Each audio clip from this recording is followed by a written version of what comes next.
We back. Hit that like button, subscribe.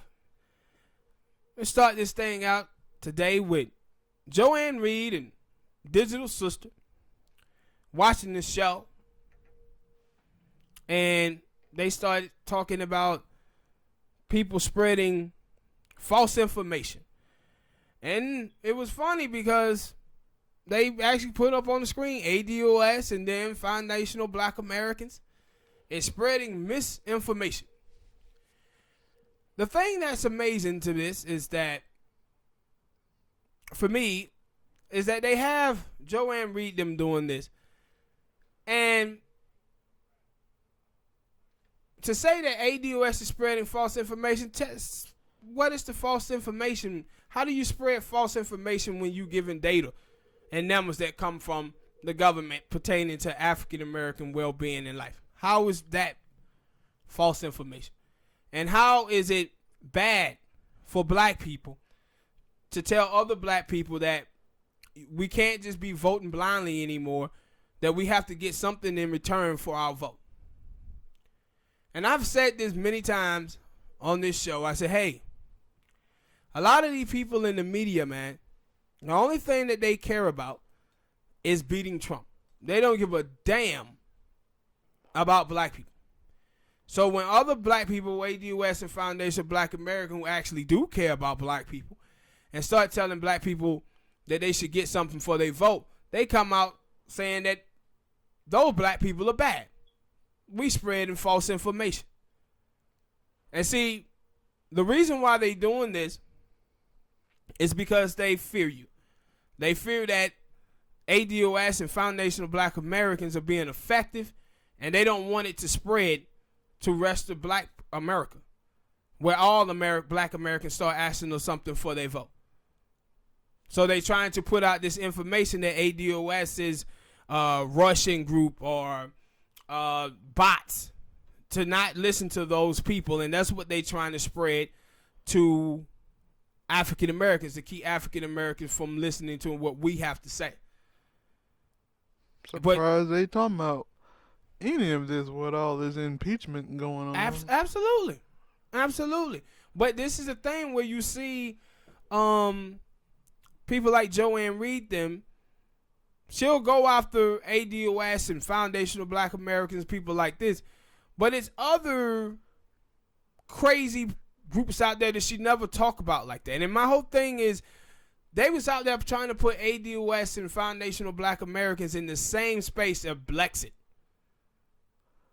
And that's Candace Owen groups, black people leaving. And then it was Isaiah Washington. He had something called Walk Away. And they were trying to put ADOS and Foundational Black Americans in the same space as those people. And they totally away from each other. But this is all fear. Like, these people are afraid that it's black people actually speaking out and talking real politics and talking real tangibles and real policy for the black community, for black empowerment. See, 50 years, black people just been handing over their vote out of the fear of Republicans. That's why a lot of black people, they just expect in the media, just talk about Republican. And a lot of people on the progressive left, that's what they do. They only talk about the Republican. And what it does is it put this fear in the voting base. And now you get the voting base saying, you know what? I don't care if the nominee agrees with me on policy. I just want somebody to beat Trump. Well, guess what? You failed. That's why so many people are out here, voting for Joe Biden. Why? Because the mainstream media keep telling them that he is the one who can beat Trump. But what policy does he have to improve your community? Nothing. But people ain't even worrying about that because they too ginned up off of the fear of Donald Trump. Or that the fact that they told you the same thing about Hillary Clinton. Exactly. They're telling you the same thing. But then they get to it. Well, did she really lose? She won the popular vote. You still got to deal with the electoral college system that's in order. Yes. If you're going to use that excuse that, well, Hillary Clinton got more votes, then all right, let's start talking about getting rid of the electoral college. You can't just throw that out there and say, well, Hillary got more votes. but then don't do anything to get rid of the electoral college. And that's why I said the candidate that everybody is supporting, these people are getting behind, Joe Biden, he was a centrist just like Hillary Clinton was. And he was a worse candidate than Hillary Clinton was. And that's why I said these folks better start focusing on this fact that Trump had been a disaster, an absolute disaster as president. But you know what? His approval rating is at 46, 47%. And what that means is that the Democratic Party haven't given the American people an alternative to this moron. That's why they still over there hanging out with him. Like, this dude approval rating should be somewhere in the teens or in the 20s. But he's sitting at 46%. Hell, he won the election around 47, 48. But the Dems haven't given them any alternative, and that's why you see them still out there swimming around with Donald Trump out of all of this stuff that this man has done. Hasn't done. And you watch Joanne Reed them, instead of them trying to push the Democratic Party to do something for African Americans to get them excited about these candidates that's running, you see them out here talking about ADOS is spreading false information. I said this is the same type of tactics that they was doing to Bernie supporters in 2016. I said this is not going to help the Democratic Party. This is going to harm them. And they better start recognizing that. All right, people, hit that like button, subscribe. Next topic. December in hip hop is going down as the month of the smoke. Cause it's Smoke. Got rap beef and people want to smoke. Nick Cannon and the Black Squad. It's funny that they named themselves the Black Squad, but okay. I understand. Funny when you kind of like see that whole thing is, that Eminem, that's a white boy. Don't y'all forget that. Versus Eminem, and I'm guessing the goddamn whole Detroit. I don't know. I don't know. But like the thing, the first little thing, like I didn't really take it serious too much. Cause like and that's my thing also. They were like, when I listen to that, like I understand Nick, like okay, I'm gonna hit him back. I'm tired of him saying something to me. I get that. But when I looked at it, I was like, is Eminem doing what he do best? Taking shots at people. Yeah. But that's the thing, though, that he would take shots at people and people wouldn't respond. Like, I liked it when MGK came back and responded. I thought he won that beef. I thought he had a better song, but that's just me. And then, now, I'm like, okay, he threw a little shot at Nick Cannon. Nick Cannon came back with 2 songs and his squad. And the people want to say, like, yeah, they jumped Eminem. So? Yeah, no. Did y'all have that same sympathy for Ja Rule when he went even Busta Rhymes, 50 Cent, all of them jumped Ja. There supposed to have been a beef between 50 Cent and Ja Rule, and maybe G Unit. Eminem wasn't even a part of G Unit. He just hopped in that thing. The thing to me, like I didn't have no problem, with, the beef happening or whatever. Yeah. But the thing is that I was getting tired of is the Eminem stands, bro. They like, yo, Eminem, man. What is Nick Cannon doing? Don't even know, man. Eminem, he ruined careers and everything. Who? People who already went that big in the first place. No. Who career did he ruin? Nobody. No, I'm saying it as in to me, their career. Yeah, that's what I should have clarified. Like, Benzino really wasn't a big time rapper like that. Anyway. I think he had a beef with Cannabis. No, he never responded to Cannabis. It was somebody they were saying. It was Cassius or Cannabis. It's Cannabis. It was one of them. Yeah. He didn't respond to him. And then he talked about a bunch of pop stars and Britney Spears and gay people. And still, in some parts of the world, it's still popping. People still listen for Britney Spears. They still listen for Christina Aguilera, all the other people. And I know they're not talking about Jermaine Dupri. Jermaine Dupri is mostly a producer. I ain't forgot about that. And you remember he had the song with him and Dre. Yeah. But it just this thing where people are like, no, like Eminem, man, he eat people alive and he do this. I'm like, who? And not taking into consideration, like, and that thing, like, cause I was like, yo, y'all gotta, like, people. I always talked about this about Nick Cannon. I was like, yo, people like say Nick Cannon is a bad rapper. I said that's one of those little niche. That's the word. Like, that's like a niche thing that they just like to play around with. Cause I'm like, no, he actually has some records. But the thing, he has. See, it's a difference between having some records and being a good rapper. Like, he's not a great rapper, and you can hear that on these tracks.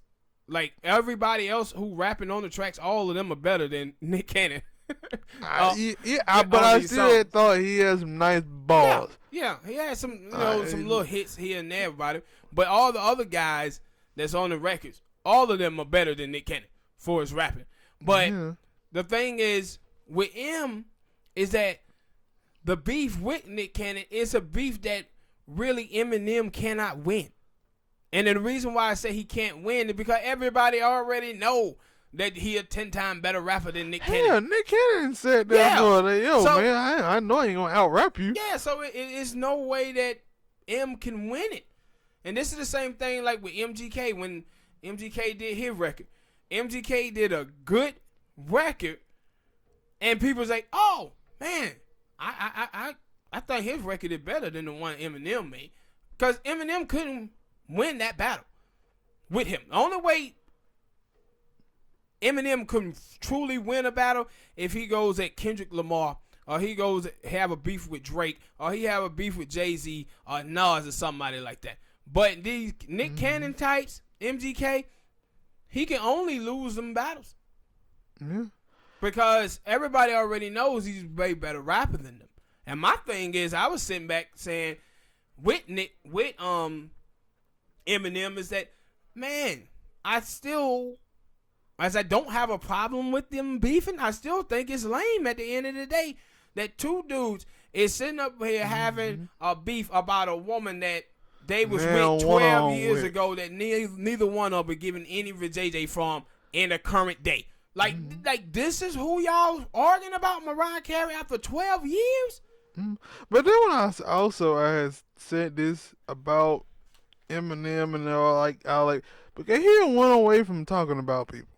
Like the Relapse album, the Recovery album, he kind of went away from taking shots at people and basically talking about himself. And but people didn't like that. Yeah, and people didn't like that. People started going to, and it went like, yo, he didn't have good beats or good songs. I thought he had good beats and good songs, and I liked those albums. And I'm like, and he still threw in that little every now and then. He'll throw in one of them little songs where he crazy murdering somebody. I think like one of them songs with 9 a.m. He just still had those songs, but it was more like, yo, song like Beautiful. Yeah, but the game can get away from you. Yeah. And the game can get away from you, and that's what is happening with M. Like, the stuff that made him famous, he can't really get away with that no more. You can't go, like today, you can't make a song talking about having sex with your mom, or killing your wife, or poking fun at gay people. Mm-hmm. Like, that shit don't fly anymore. And then he started doing, about his life and his recovery from drugs and all of that stuff. But some of his fans, they want to still hear that type of music that he was doing. And then he came out, he tried to go at Trump, right? Mm-hmm. At the Cypher at BET. People didn't like that. Then he came in, he did his new album. People was like, nah, last 2-3 Eminem album have been garbage. And he like, man, I can't win. I go at Trump and try to stay relevant, and people like, nope, we don't like that. Then I come out with music, people like, nope, we don't like that. So now he's trying to go back to dissing people. But my whole thing with him dissing people is that you see the difference between the two. Eminem made this song talking about Nick Cannon, and everybody is like, oh, man, yeah, man, we liked that. Then, but with the rapper Game, they totally different with Game. Game comes out, and he does the same thing to Kanye, talking about Kim, and everybody, oh, you go away. We don't want to hear you do this. He was talking about a woman. Yeah, and talking about a woman, but they didn't want to hear it from Game. But and I was seeing an interview with Game, and he was saying how, man, the only way I'm gonna get my credit in hip hop, I'm gonna have to die. That's the only way people gonna give me the credit for the things I've done. But I said it's funny that he said that because he also, I seen an interview where he was like, yeah, the only way 50 Cent can get back on top of hip hop is he got to be standing beside me. No. And I was like, what? I know Game was talking about he wanted that reunion. Remember? Yeah, reunion. But he was like, and I was like, what? So you saying the only way on? Cause basically he was like, yo, after me and 50 Cent had that beef.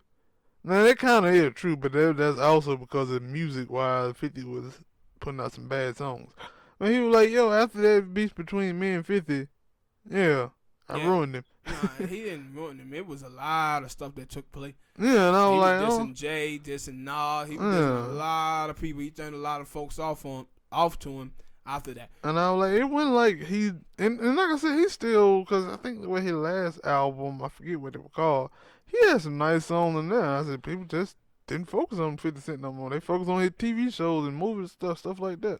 Yeah. And see, for me, with M, also is that, the new style of music that people are doing, his music is still. Yeah, that's what they were saying. It was a lot of people out here saying that, yo, you know, Eminem really don't. And even Nick Cannon said that in the song. Like, dude, you don't do nothing but sit inside your house. You don't come outside. You don't do none of that. So he's still in his own mode of rapping. Angry, like what's called? I was dude. He was like, nah, Eminem just an angry white man that screams into the microphone. Yeah. And that's what he does. He just screams into the microphone. So, but it's a lot of rappers like Nicki Minaj. Nicki Minaj is going through that transition too. Where now she's seeing Cardi B and Meg Thee Stallion and all the other girls come out and outshine her. City Girl. Yeah, and she kind of losing her footing. Mm-hmm. But that's what hip hop does. I said, like, hip hop fans are like prostitutes. They jump from dick to dick. And but Eminem, he got his loyal fan base. And they some stands, boy.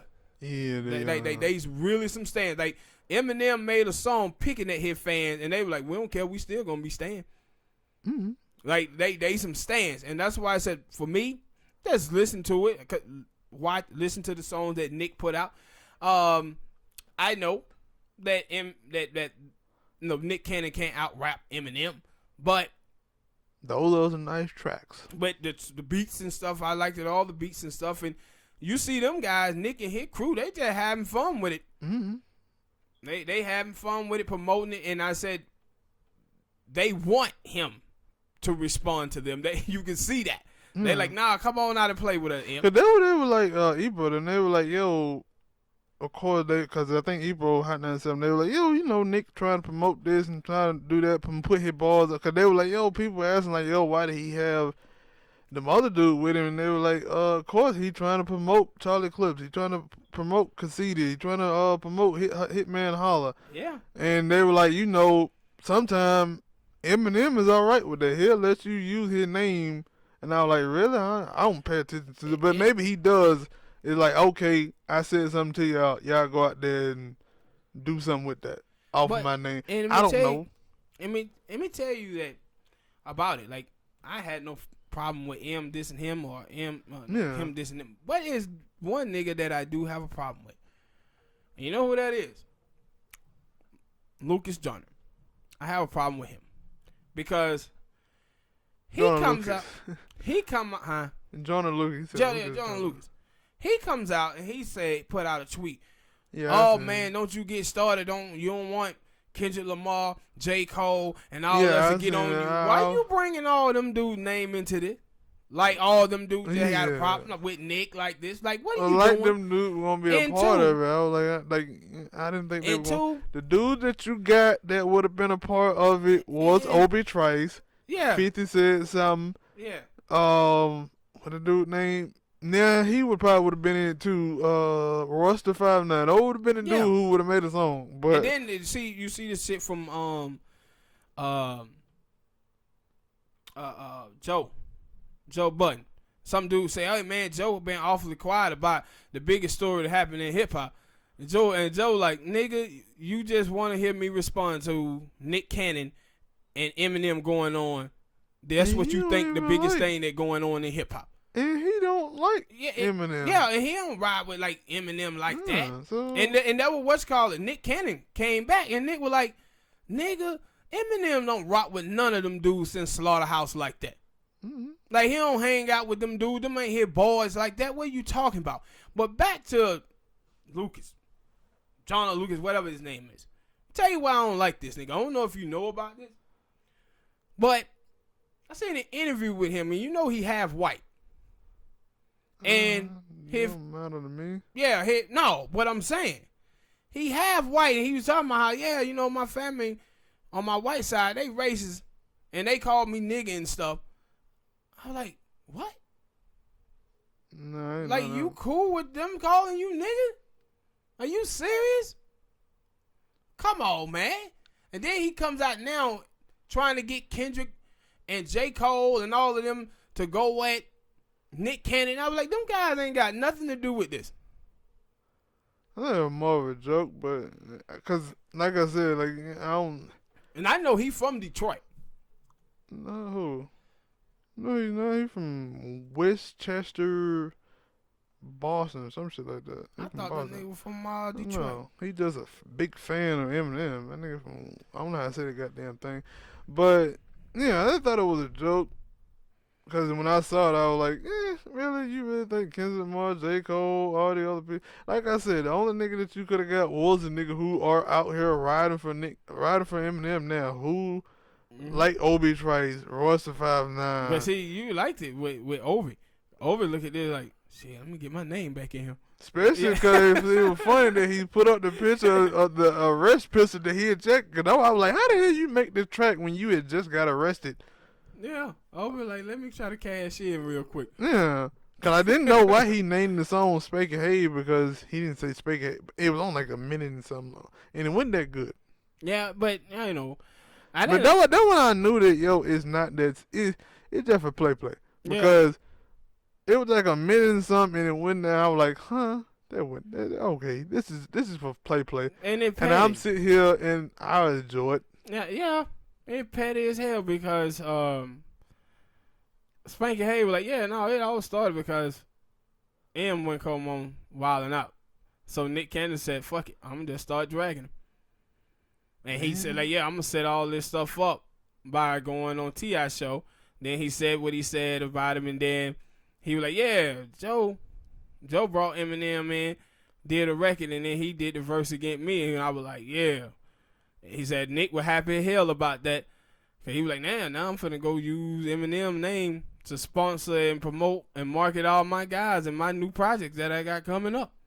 Mm-hmm. But this is what Eminem was king of doing. He used NSYNC, Backstreet Boys, and all them.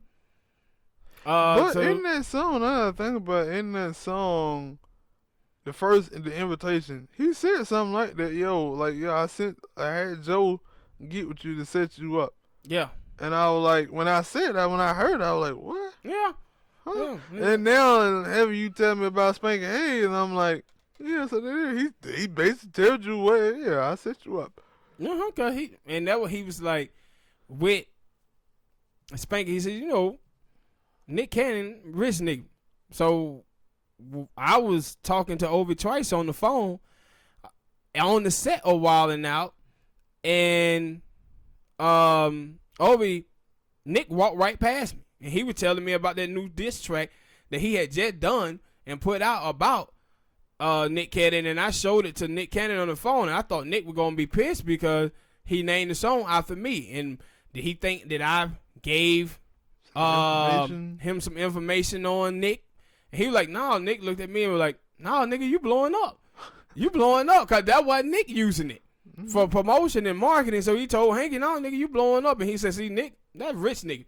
Nick don't give a damn about what Eminem say or what if I say anything. Nick just saying, I'm finna do whatever I got to do to get this cake, get more cake than I already got. And that's what it is. But a lot of people taking this thing to another level. Mm-hmm. And I'm like, just with the Eminem stands, I'm like, come on, bro. Y'all have fun with this thing and move on. Cause and you watch how I had went on one of the songs. I think it was the one with the Renegade thing. And you could look and tell, like, all the Eminem fan came up there because they had like 127,000 dislikes on the video. And again, like, once I sit back and I'm thinking of the rhymes that Eminem kicked in the first little beginning of that Fat Joe song, they really wasn't. They were joking, like, rhyme. It wasn't like he was trying to really go at Nick Cannon or Mariah. Yeah, but maybe Mariah, because he still got a problem with her. But it wasn't like when you have like beef records. Like, I hate staying fans. Like, it plenty of rappers that I've been fan of, and somebody came out and dissed them. Guess what? I gave him the props. Like, yo, that was a hot joint. That was a hot joint. But these fanboy, like I said, they fanboys and fangirls, and I'm like, especially like now when I think about, like, when I listen to the rhymes and listen to the different types of rhymes, the MGK were kicking about Eminem and the ones that Nick Cannon and them are dropping, it's totally different. They like, we just having fun with it. No, but MGK, he was serious. He was like, I want to fight. But Nick, 12 years ago, that's what Nick was. He wanted to fight Eminem too. Yeah, but he like now. And Eminem was like, nah. So he know what this is. These cats just, playing around. Yeah, but they making fans noise. though, boy. Yeah, fans will do it. All right, people, hit that like button, subscribe. Next topic, Michelle Obama. Michelle Obama came out trying to defend the relationship between George Bush and Ellen DeGeneres. And the reason why is because she be all hugged up with George Bush as well. And one of the things that came across to me in the interview is when she said that me and George Bush, we share the same values. Now, I want y'all to understand that George Bush is a war criminal, people, that caused millions of Iraqis their lives. But for black people, this is a man who left thousands and thousands of people stranded. Thousands and thousands of people lost their lives down there in Hurricane Katrina, man. And Michelle Obama out saying, yeah, me and him, we have the same values. Yep. The same values, bro. And I said, man, if black people out here at this point, if you still out here nut hugging the Obamas, man, congratulations, man. You continue to play yourself. Because these people done showed y'all time and time again that black people, they don't give a damn about y'all at all. Well, that's what and I said, like, Malcolm X said long time ago about the Democratic Party. He said, listen, man, all of these people are the same. And they the same because they have the same appetite for power. And he was 100% correct about that. And what you see is these people who be out here talking smack against each other, the same ones after they out of office is sitting around hanging around each other. Like you saw Obama whole campaign in 2008 with him talking shit about George Bush. And telling you that George Bush was a war criminal. But assuming he got in office, no charges filed against George Bush for waterboarding. Nothing. And now his wife is out there hanging out with him talking about, yeah, George, that's my partner. We share the same values.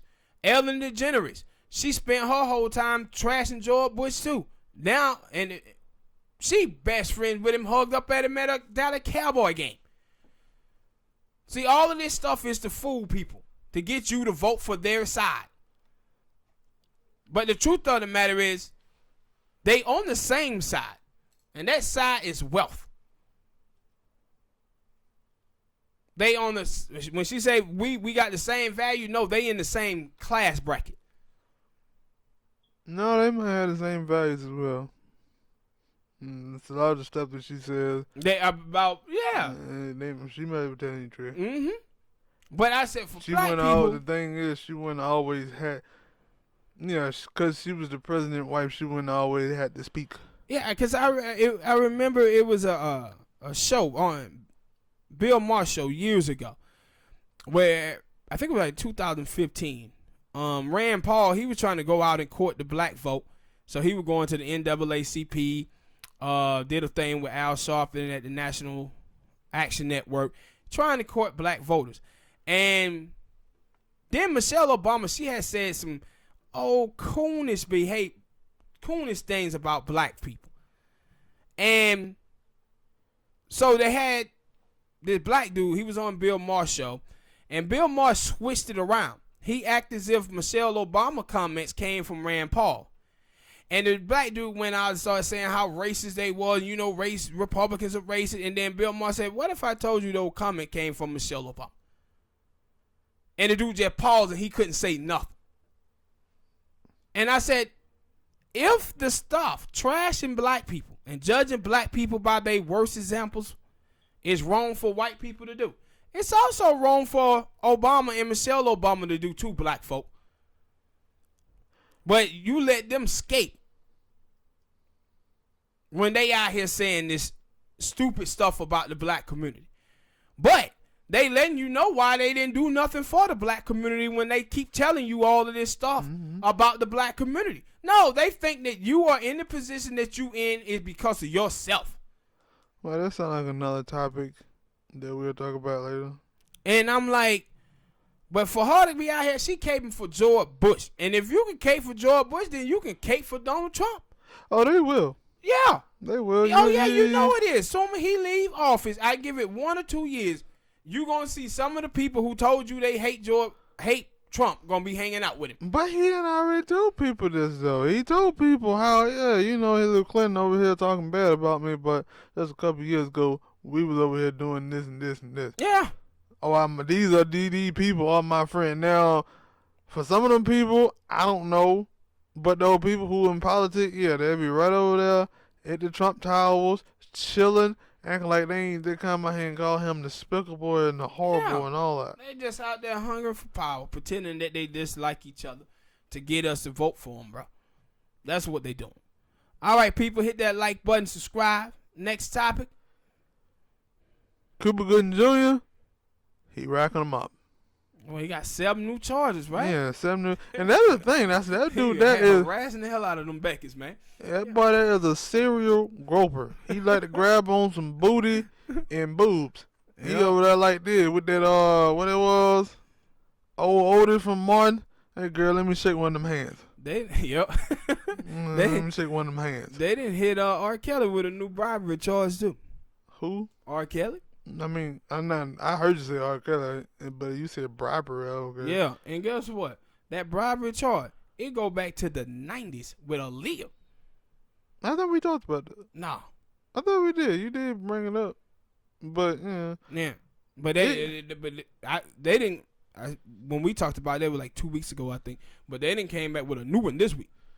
I was like, they trying to get R. Kelly out the paint. He already in the paint. He in the jail cell. What are you doing? What you trying to make sure? But that's my thing, because I remember Charlamagne, cause yeah, I heard him. They looking for a plea. Something. And they were like, he was like, yo, on the Breakfast Club, he was like, yeah, I do know R. Kelly ain't getting out, right? I said, you know what? That was the same thing somebody said 20 years ago. Yeah, but the thing that's different this time is the money. See, back then he had the money to pay all these women off. Now, them pockets are low. And he ain't got the money to pay all these women off. True. But with Cuba, though, man, like I just said, the videos with Cuba. Mm-hmm. Like with Cuba, when the video with him, how he be wilding out at them parties. And what he sound like is the old ass man that don't, like, at that point you like, oh, he don't know nobody. No, yeah, but what I think it is it's the Trump thing. When Trump said, "Hey, man, when you rich and famous, they let you grab him by the pussy," and Cuba like, "Damn right." Yeah, he didn't got away with this a lot.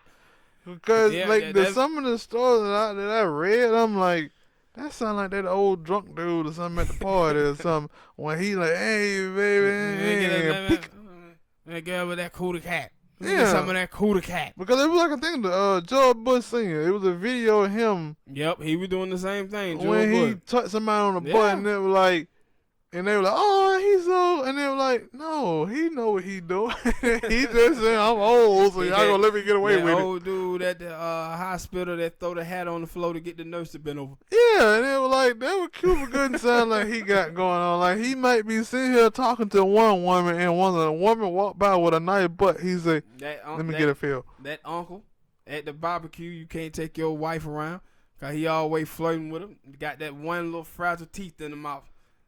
And you ready to knock his ass out like, look here, Unc. Not that last look, all right now, partner. We gonna see how you be going around here whistling.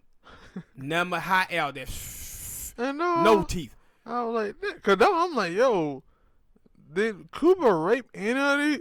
No, he just grabbing. Like, I'm like, keep your hand to yourself, man. You might start taking pictures. Like, no, he gonna be taking pictures in prison. But if he was smart, he'd been taking pictures like Keanu Reeves. Keanu Reeves take a picture with a woman, he had on like this. Cuba is a dude who just destined to have poor dick management. The woman just won't allow him to. True. But he destined to have poor dick management. But you know, when you see a guy do stuff like Cuba is getting accused of, you know he ain't got away with it a whole lot. That's why he feels so comfortable doing it. Yeah, not understand. But this is the Me Too movement. No, not that this is the new Me Too movement. This ain't the 90s, Cuba. You ain't the star that you used to be, bro. Don't nobody know who you are. Yeah, you not the star that you used to be. Now these girls out here snitching. Mm-hmm. But, yeah, man. And it coming down on him. Like, I said, yo, this dude is in there for groping. Like, they put him, you would think that he would just have to pay a fine or something. Like, you know, Harvey Weinstein is out here dishing out $25 million for raping women, and they got Cuba in here on charges for groping. Yeah, no, you would think he would just pay a fine, pay a couple of checks out, but they like, we gonna lock Cuba ass up. No, I'm like, wait, dude, did you 7 more? You just going down the street like, oh, she got some nice boobs. I'm gonna shake one of my hands. She got a nice butt. Let me get a good cup for her. Cuba, huh? You know you can't do that for real. So you mean I can't touch her like this? I can't do that? No. Why nobody didn't tell me? People have been telling you this for years, and you just... Becky University. So I'm guessing so. Becky University. All right, people, hit that like button, subscribe. Next topic, let's talk about this young lady, man. Yolanda Waters. She's a Galveston GOP chairman woman. She blamed her racist text on fast typing. So it was a black dude. He was a Republican, too. And so she was talking to someone in a text, and she replied to him, oh, he's a typical nigger. And so now this comes out, and she said, oh, this is just fast typing. Y'all want to know what's funny about this? This story. This woman, as you can see on the picture on the screen, she's black and Mexican. This is what we call white passing. This is white passing right here. She black and Mexican, and she was up there calling another black person a nigger. He's a typical nigger. Now, these folks in the GOP down there, they trying to tell her that she need to resign and step away. And she's like, I blame this on fast typing. It was a typo. No, don't they fish your words and stuff like that when you make a mistake? Yeah, but what was she finna type? It didn't make sense. What was the word that she was meaning to use? Oh, he's a typical Negro? Or what word? And when you type in, she lying. When you type in, yeah, she lying. Like it's so much other stuff that's gonna pop up when you type in N-I. You had to finish that. They gonna put up anything except for nigga. They don't just put up cuss words on Google. Photo. Huh? That Hulk Hogan photo when he typed in, he was spray painting the N and I. That meme. Shut up. And then it's so much stuff that pop up when you on Google search or when you texting somebody, and them words there, like bad words, you had to manually type those in because they don't want you to type those damn words. She lying on her butt. Yeah, and that's what I said was so funny about about it. I said, man, look at this woman white passing, bro. She black and Mexican. So you know what happened. Her mama and daddy were buck dancers. Both of them was. And it was a lot of hatred that going on in that family towards black people. This is what I was seeing from this Republican dude, and he was talking about how, man, we got a lot of new black people coming over to the Republican Party, but we might have to not accept them because, they're going to come in with that hood mentality. And I was like, what? First of all, ain't no black people going to the Republican Party. Them black immigrants who mostly joining the Republican Party. That's who joined. But this is what this woman was too. This is the distancing themselves from blackness, even though she half black and half Mexican. So she out there white passing. You look at her makeup and hair and all that. So now she white passing out here. And then got caught text messaging. And now she gonna try to say, nah, it was me fast typing. Nah, you call that man a nigga. Call him a nigga. Well, all right, people, hit that like button, subscribe. Tell me what you think about this subject matter, man. 50 Cent. 50 Cent. We talked about him before and some other stuff. But, if you pay attention to 50 Cent on it, y'all know if you pay attention to Instagram and stuff. Sometimes he says some very crazy, outlandish things, and then he come back and he gonna say some truth. Yep. Well, this time, he told some truth. Truth bomb. 50 Cent on, I think it was Instagram or Twitter, he had a picture of Russell Simmons and Oprah. And he was like, man, Oprah knows she be doing a whole lot of calling out the black sexual predators and not calling out the other ones. And they were like, no, yes, they got the documentary with R. Kelly, the first one. Now the second one coming out. They ain't finna do something with Russell Simmons. They've been doing something with Russell Simmons. Then it was somebody like Michael Dixon. Jackson. Yeah, Michael Jackson. Michael Jackson documentary. Yeah, and see. And then I guess it came up about, because they were supposed to be doing a new one about somebody named Dixon. I don't remember his full name. And they were like, yeah, and then the question was like, well, is 50 Cent telling the truth? Yes. Or do Oprah need to focus on black celebrities, focus on black people? And they're like, well, the white people who are talking about the R. Kelly, Michael Jackson, Russell Simmons thing, they're not focusing on the white people. Yeah, they're not focusing on Harvey Weinstein. Mm-hmm. Theo, whatever nigga do, Epstein, they're not focusing on them. Like, this is the problem, right? Like, they had a photo. 50 had the photo of all the white guys that have been accused. And that's my problem that I have with this.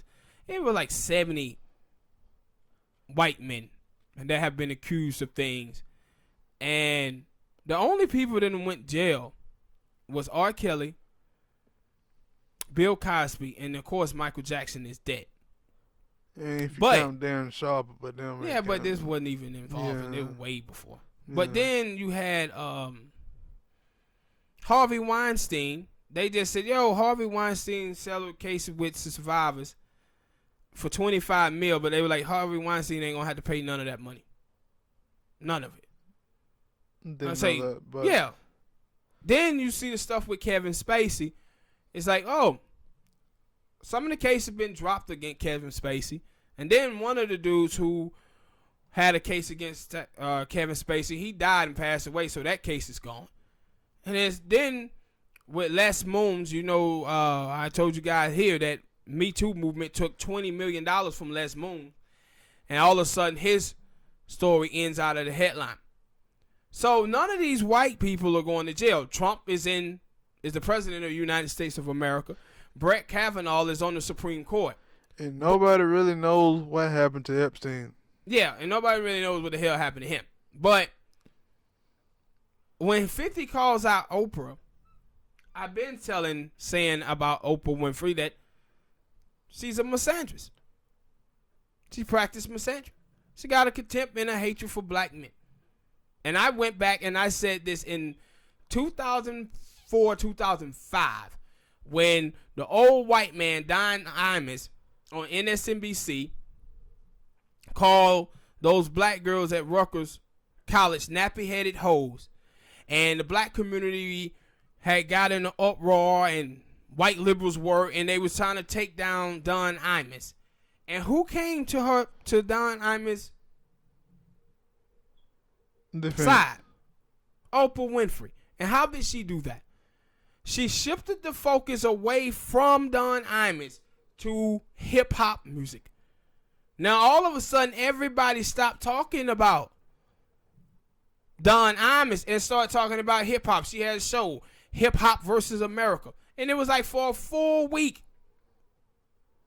And I was like, man, nobody is paying any attention to the fact that Oprah Winfrey is shifting the focus away from this white dude who called black women nappy-headed hoes. It's if Don Imus was somewhere listening to Jay-Z, and that's where he got that idea from.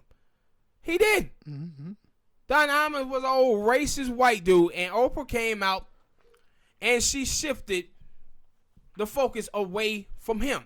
And then early on in the year, I had a problem with her again. Why? She was out here doing an interview with the Central Park 5, and I'm like, do people not remember that Oprah Winfrey in the 1989-90 was out there saying them boys was guilty? Probably them boys don't even remember that. Yeah. I'm like, Oprah was one of the people who were pushing the narrative that these boys were guilty. And Oprah had been friends with Harvey Weinstein for 30 freaking years, people. She couldn't make a documentary about him. And my point is, I'm not telling you that these black dudes supposed to go get away with this, because if they rape women, and especially black women, all of them need to go to jail. But what I'm telling you is the white boys need to go too. Yeah. And what Oprah is doing, and a lot of other people. Gail did with the interview with R. Kelly, was to take the attention off of those white men and put it on black dudes. Like I said, this was the problem that I had with the 1980 Rockefeller drug laws, where they punished black men for crack cocaine harder than they did white men with powder cocaine. The white boys got probation while black dudes went to jail for 20, 30 years and ruined our whole family structure. But this time, now they had some of these black feminist women. I won't even call them black feminist women because I don't think they feminists, but these misandrous women, they basically out here trying to destroy these black men, judging black men, again, by their worst examples, and judging themselves by their best intentions. That's what they're doing. And I always had a problem with Oprah Winfrey. And like I said, nobody ever talks about the young black girl from London who said that Oprah Winfrey served her up like a whore to Harvey Weinstein. Nobody talks about Oprah Winfrey paying off that $57,000 in 1997 when her father was accused of rape by a black woman. She paid it off and kept that woman quiet. So it's a lot of stuff with Oprah Winfrey. Then, you know, Monique, you watched the interview with Monique, how she did Monique and stuff. It's going to be fun to see also, because you bring it up. I said it's going to be fun to see if people catch on, talk about it, because I only seen it on that website. But I was like, I want to see, because it was on a Friday. Yeah, it was on Friday. And they were like, Monday morning, I want to see if people going to be like, yeah, you know, 50 said this. And yeah, I had saw. If people going to start actually connecting these dots. And I remember. Because this is the first time 50 have said anything, so I'm guessing he started like, wait a minute. Just connect these dots a little bit. Yeah, and you know, it's getting a little strange. You know, me and you, we've been off air. We've been having conversation about Oprah. I'll tell you about things. No, we had a conversation on air too. On air too about it. But the other folk don't be paying attention to this stuff with Oprah Winfrey, man. Because she's black. Black, and she got some money. And I said, but you go and watch Monique and listen to the stories that Monique tell about Oprah Winfrey. Some of her friends. Mm-hmm. Some of her family members, rather. And the lies that she told about her family life.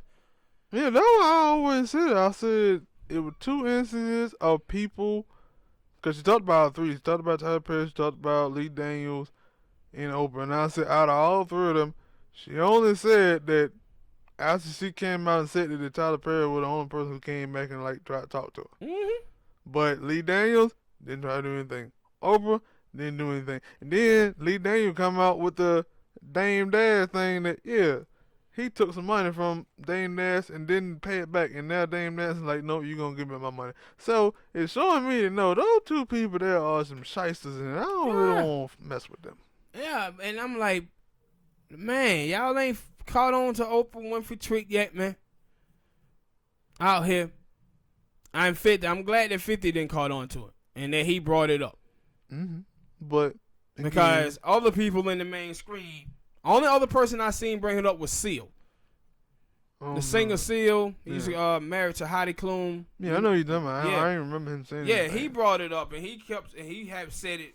But I know, but he said something because the dude Harvey Weinstein tried to hit on his old lady, right? Yeah. Yeah, that was and he know that Oprah Winfrey is best friends with this dude Harvey Weinstein, man. Mm-hmm. And everybody it let her off the hook. All of the other people in Hollywood knew that Harvey Weinstein was a sexual predator, but you telling me Oprah Winfrey did. Mm-hmm. And she been friends with him for 30 years. Ain't nobody pressured her on it at all.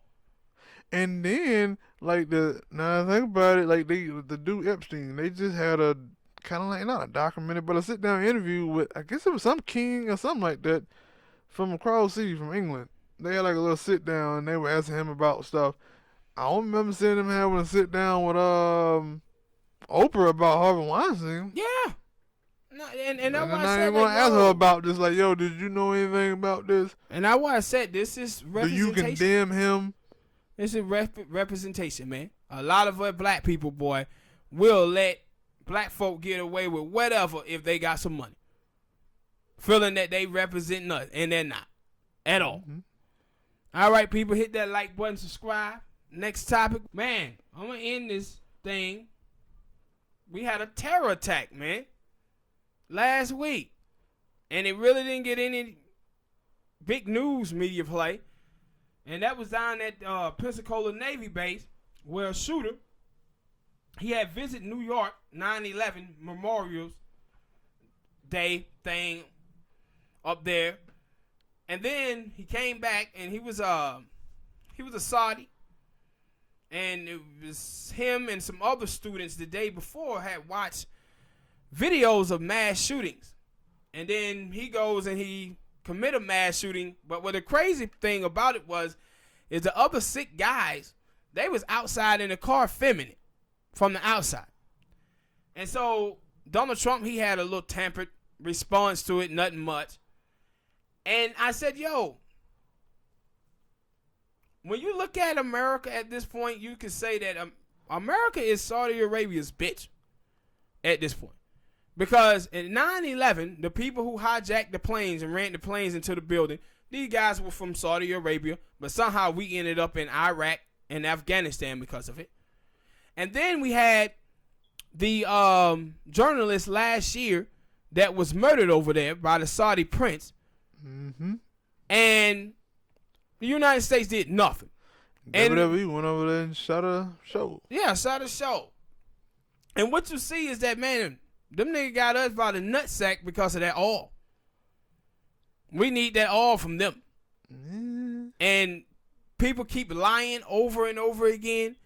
The Republicans and the Democrats out here acting like Saudi Arabia is an ally to the United States of America. It is not.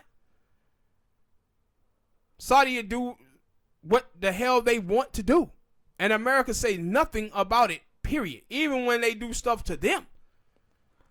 And I seen Tulsi Gabbard, she was out talking about this, and I was happy to at least see somebody come out and tell the truth and be like, nah, Saudi Arabia is no friend to the United States of America. And I'm like, no, it's not.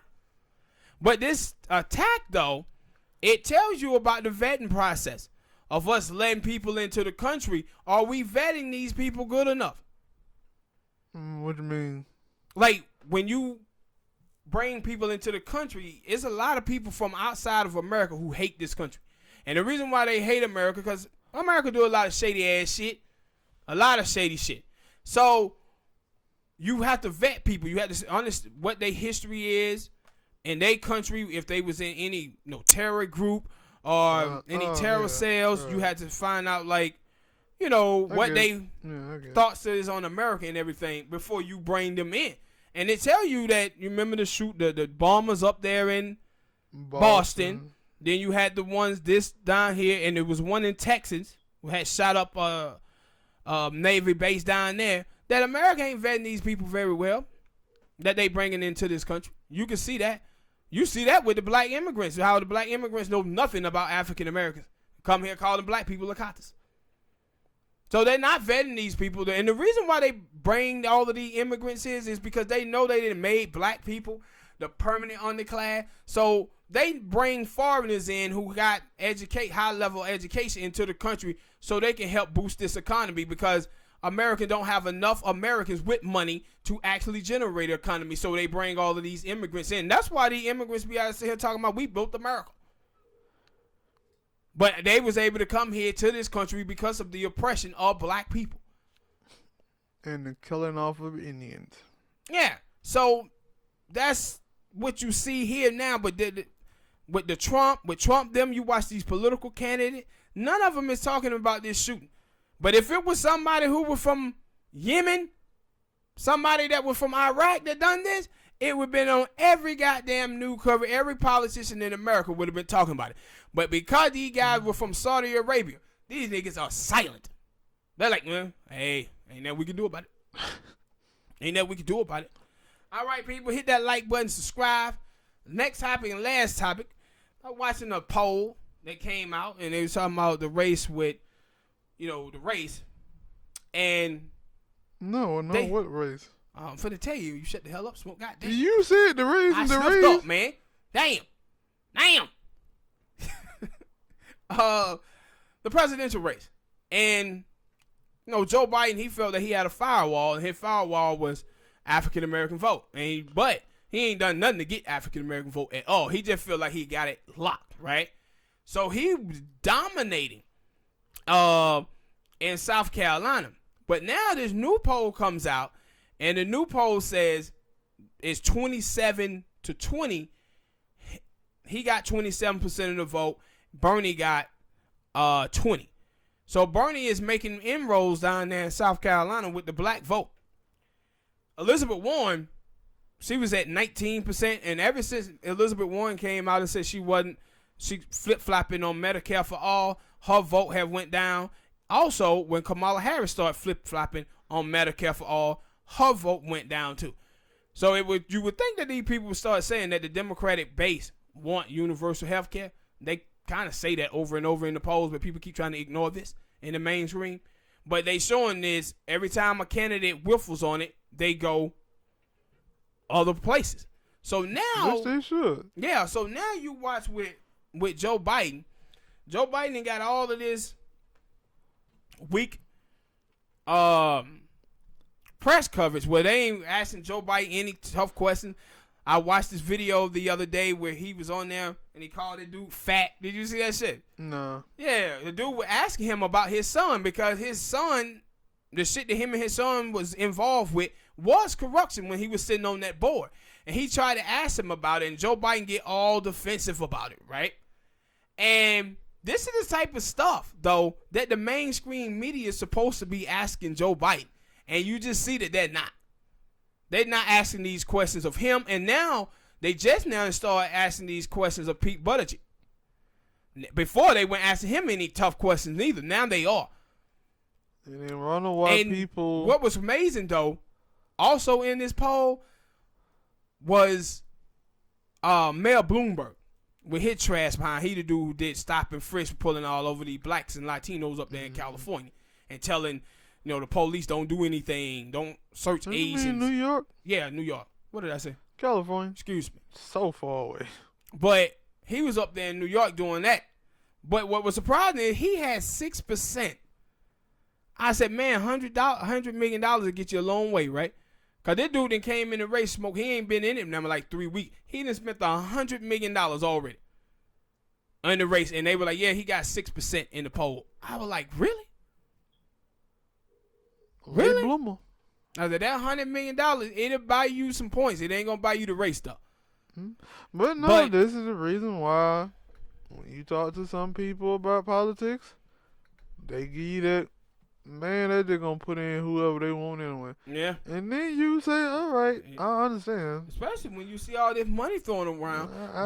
I disagree with you, but I understand where you're coming from. And the thing that was amazing to me, though, is just to see that, no, that firewall, are you taking black vote for granted? Black people are showing you that, nah, man, you're going to have to start talking to us for politics. Because now, as this thing, and I had said before, there were like 55% African-American voters who were saying that they was undecided. But I saw Joe Biden was winning that people who was in the 45% range, he was winning a large share there, but you still have 55% of black people saying, hell, we don't know who we gonna vote for. You know how black people are around Thanksgiving and Christmas and all that. Black people ain't really paying attention to this election shit until after New Year's. But the ones who are now tuning in, you seeing this shift in the poll, seeing Bernie gain some in the poll. But I said none of these people better be taking African-American vote for granted out here. It's seen that black people are paying attention more. The ones who are paying attention more, and they saying, man, we got to try to see what these people are talking about out here for a policy, because we ain't really hearing nothing.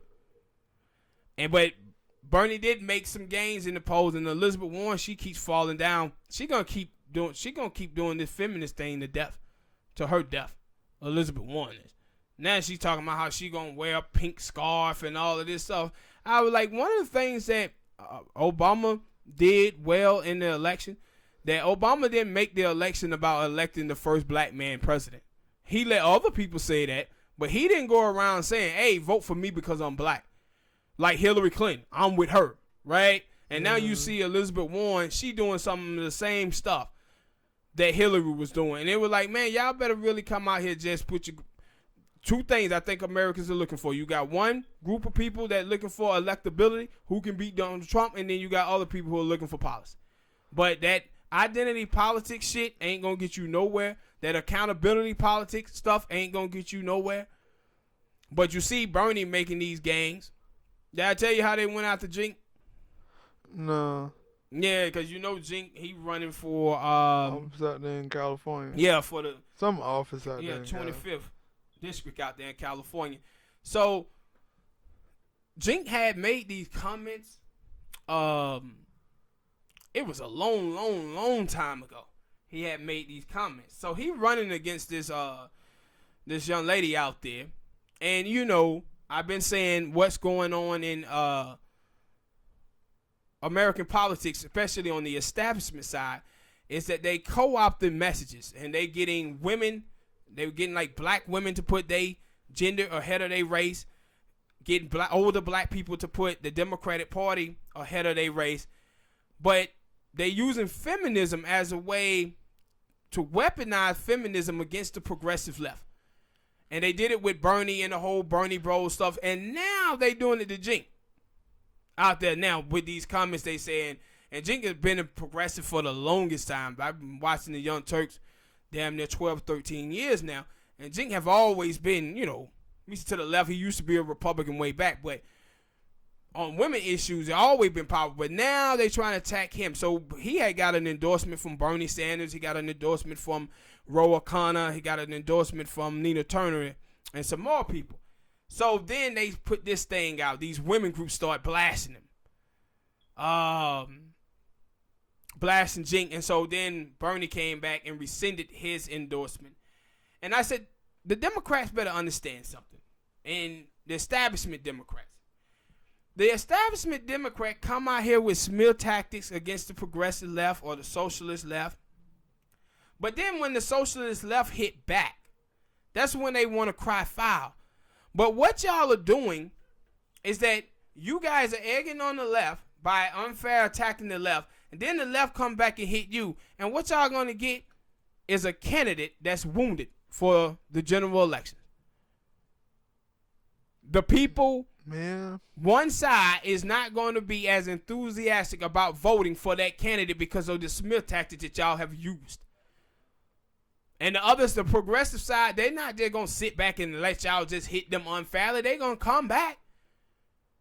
They're going to come back, and that's what you see happening on the national level, too. They want to hit Bernie unfairly with smear tactics. See, with this, Bernie knew. Assuming they came out with this story about Jink, he rescinded his thing because he know they're going to come off him. See, Bernie endorsed this guy to try to bring down Bernie them.